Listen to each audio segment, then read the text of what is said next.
The views and opinions expressed on the following program are those of the program host and guests, and do not necessarily represent the views of Western Carolina University or radio station WWCU.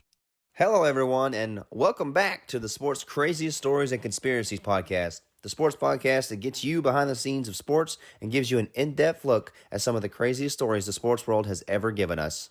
I am your host, Corey Scroggs, and today we will be diving into another great story. So, getting into it, today is the second episode of Sports Craziest Stories and Conspiracies, and welcome back again. And today we will be talking about a conspiracy that the Los Angeles Lakers versus Sacramento Kings Western Conference Finals in 2002 was fixed by the NBA. For those of you that don't know, in 2002, the Los Angeles Lakers were on a quest for their third championship win in a row, and they were heavy favorites to win again in 2002, mostly because of the dynamic duo of Kobe Bryant and Shaquille O'Neal.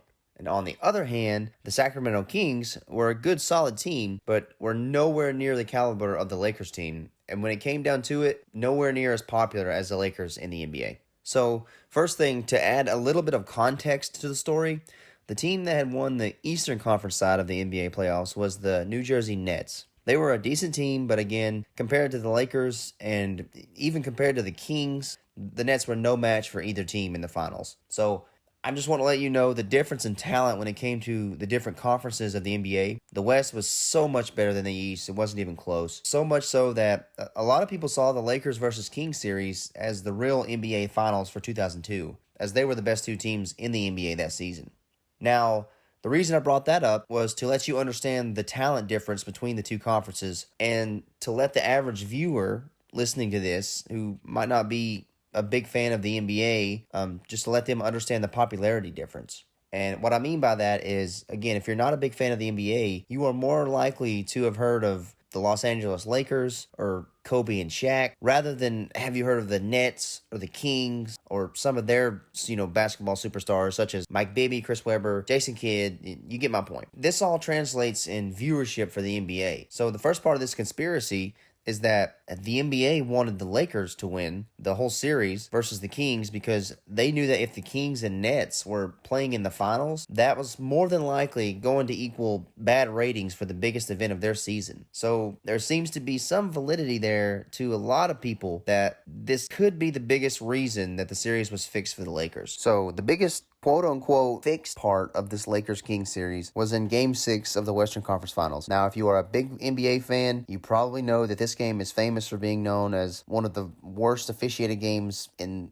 NBA history by far. This is where many conspiracy theorists believe that the theory is proven to be true because of this game. The stats back this claim up too, and we'll get into that. Real quick, before we get into the stats of this crucial Game 6, in a best-of-7 series, by the way, I want you to remember that the Lakers are a media darling at the time, especially, like they're trying to win 3 championships in a row, and that was very rare in the NBA. And the fact that Los Angeles is the second largest sports market in the country. I wanted everyone to be reminded of that. So when I start breaking down the game and stats and stuff, it makes sense to you on why everything that's happening is happening. Okay, so getting into the stats of Game 6. A very interesting and very criticized stat was the free throw disparity in the fourth quarter of Game 6. This is very well known to NBA fans that the Lakers were averaging about 22 free throws per game in the previous 5 games of the series. 22 per game. Remember that. I say that because in Game 6, the Lakers shot 27 free throws in the fourth quarter alone. So in one quarter, the most crucial quarter of any game, of course, is the fourth quarter. The Lakers shot more free throws in that quarter than they had in any other game in the series. The 27 free throws is also a playoff game record for one quarter for a team in free throws attempted. This really raises some eyebrows, and I am sure some of you at home are saying, wow, that's pretty obvious. And I agree. The Lakers ended up shooting 40 free throws for the entire game compared to 25 free throws for the Sacramento Kings. Another stat that really is questionable. Another very questionable call is when there was 11 seconds left and Lakers guard Kobe Bryant gave Kings guard Mike Bibby an elbow to the face, and which ended up giving Bibby a bloody nose and caused him to lay on the ground for a good few minutes. There was no foul called on the play, and this was a call that even the commentators at the game said that the refs missed a very easy call. After the game, fans were outraged, of course. Even members of the media were outraged. Very well known and respected Washington Post sports columnist at the time, Michael Wilbon, said that the Kings and Lakers did not decide this series, 3 referees did, and that the game was a ripoff. The public was outraged so much that even politician Ralph Nader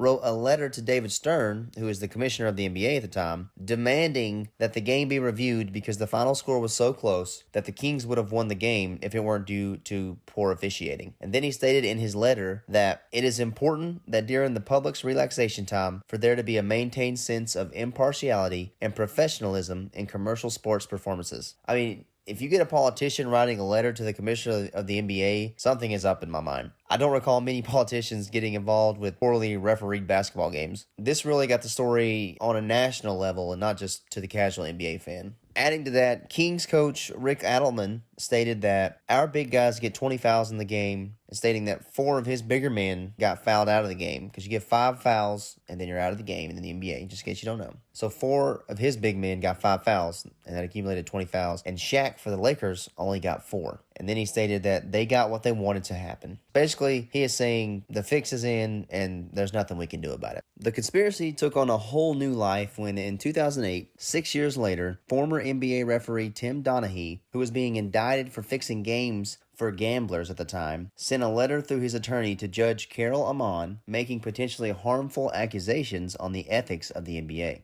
Included in this 4-page letter was, of course, the Lakers-Kings 2002 Western Conference Finals. In the letter, he stated that the referees involved in the Game 6 wanted the series to go to a 7th and final game and wanted the Lakers to win the series because the NBA higher-ups wanted this to happen to get more ratings for another game and more ratings for the Lakers winning, which equals more money for them, of course. Donaghy stated that personal fouls, even ones committed right in front of the referees, were to be ignored. This makes sense as to why the bloody nose of Bibby was ignored. Also stated in the letter was that the referees were to call fake fouls, quote-unquote, on the Kings so the Lakers would have substantially more opportunities to score more points and therefore help their chances of winning. If you aren't a big basketball fan, the free throw is the easiest way to score in basketball. Just wanted to clear that up. Donaghy also says that referee Dick Bavetta, who was the head ref of the Game 6, said before the game to his crew that, quote-unquote, if we give the team who is down in the series some helpful calls, nobody will care, and the better team will win in Game 7. This to me says that since the Lakers would have been eliminated if they lost that Game 6, he was just saying to his crew,